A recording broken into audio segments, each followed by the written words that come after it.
Alright, this is a follow-up on the previous video I just released about that relay that was defective. It was just short in the coil for the 24-volt coil.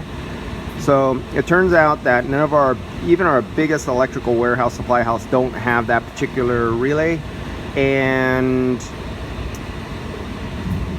online is available 1 day, 2 days away. This is under warranty, so they're sending one. Everybody is sending one. Even we found a controls house that normally has other sizes and configurations, but even they just called me up and interrupted my video I was just making right now, and I had to stop and remake telling me that they would have to order that directly from the factory. So in this case, this is in a critical application where the humidity has to get down now. It can't wait for tomorrow, the next day, or 3 days for a little relay to be shipped, or even overnight. So all I did was, now in this situation, I know this device, I can do that. That relay was nothing more than the blower inside this cabinet unit for the dehumidifier. It wasn't controlling the compressor, so I'm not bypassing the compressor. Then the compressor, the blower in here, we have running 24/7 all the time. The compressor goes on off and on, but we never turn off the blower. It's a constant flow and blow through all the time. So in this case, we're just performing the same task that we had performed before, that we had on the, like the thermostat, the humidistat, with blower, fan running blower all the time, and the compressor just comes on and on as humidity is needed to be controlled.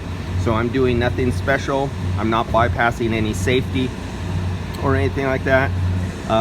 It's just running like it would. So all I did was jump the wire that goes to the blower, and that's it.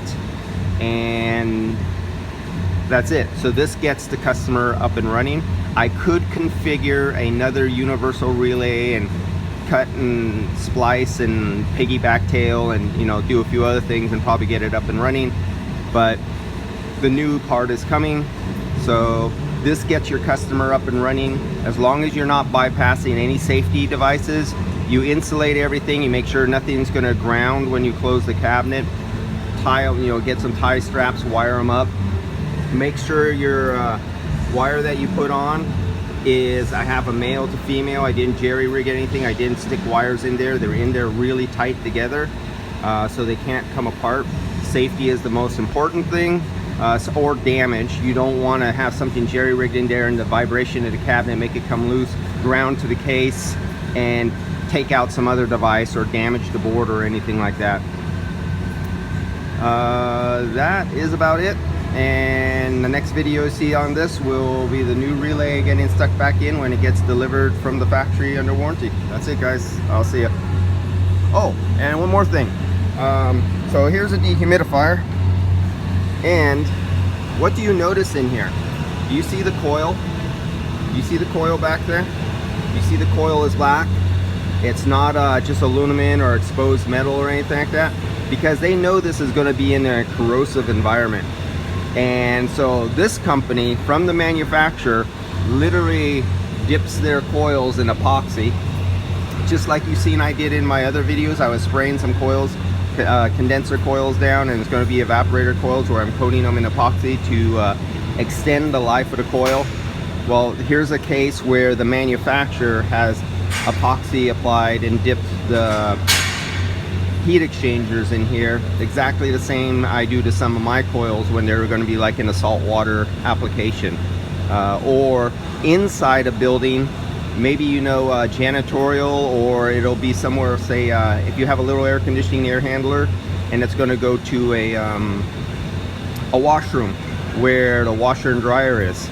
Because of the chemicals for bleach, when you pour bleach out, bleach is very bad for coils, and so is ammonia. A lot of housewives and janitors and a lot of products contain ammonia. That's another thing that attacks coils. So here's a manufacturer that coats their coils before assembly, just like the ones I took apart and I'm doing myself to put them back in my customers' condensers and air handlers, so they extend their life range. All right, guys, I'll see you later.